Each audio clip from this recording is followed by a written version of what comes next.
Hello everyone, আমি ঈশা মুখার্জি। এখন আমি আছি একটা পেট্রোল পাম্পে।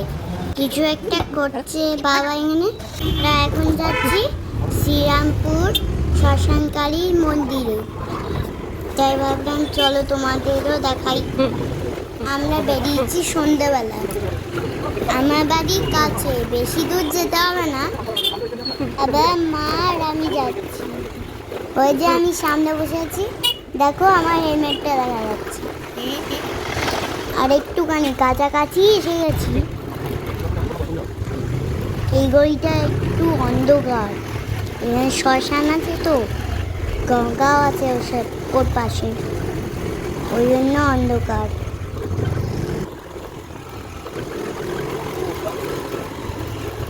এই সামনে এসে গেছি, এইবার ঢুকে বললাম। চলো এবার তোমাদের মন্দিরটা ঘুরিয়ে দেখাই।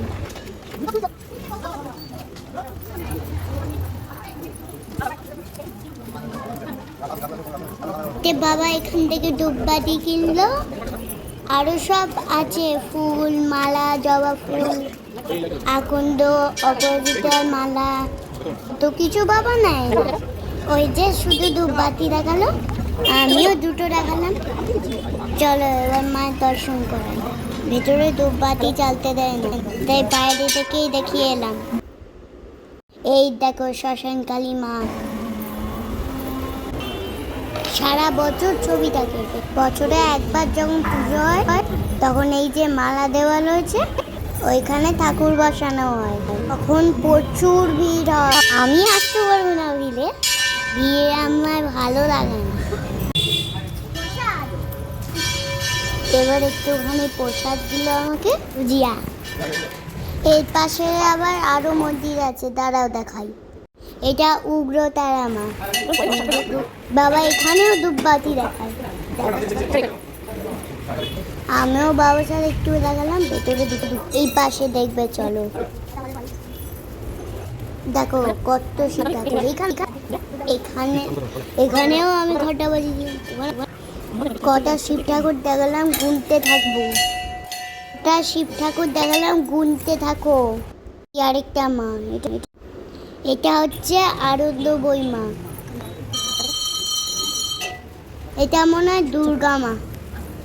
এটা মা বগলা।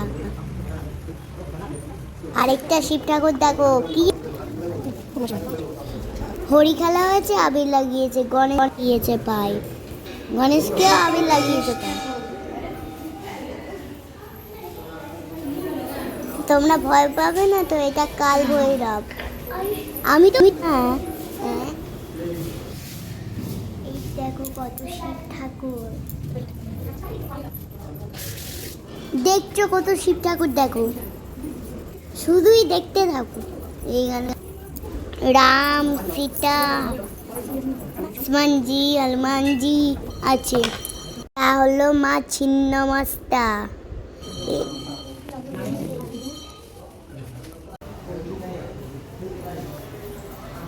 তো একটা শিব ঠাকুর প্রণাম করতে গিয়ে আমার হাতেও আবির লেগে গেল। এই যে এটা হলো পুরো মন্দিরটা।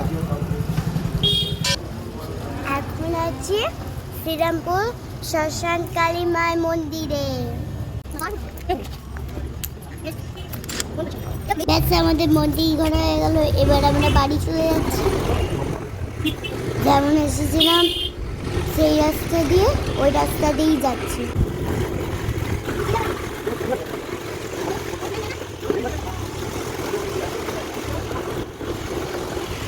যেতে যেতে একটা দোকানে চপ পাওয়া যাচ্ছিল, ওখান থেকে চপ কিনে নিয়ে বাড়ি চলে গেলাম। Bye bye.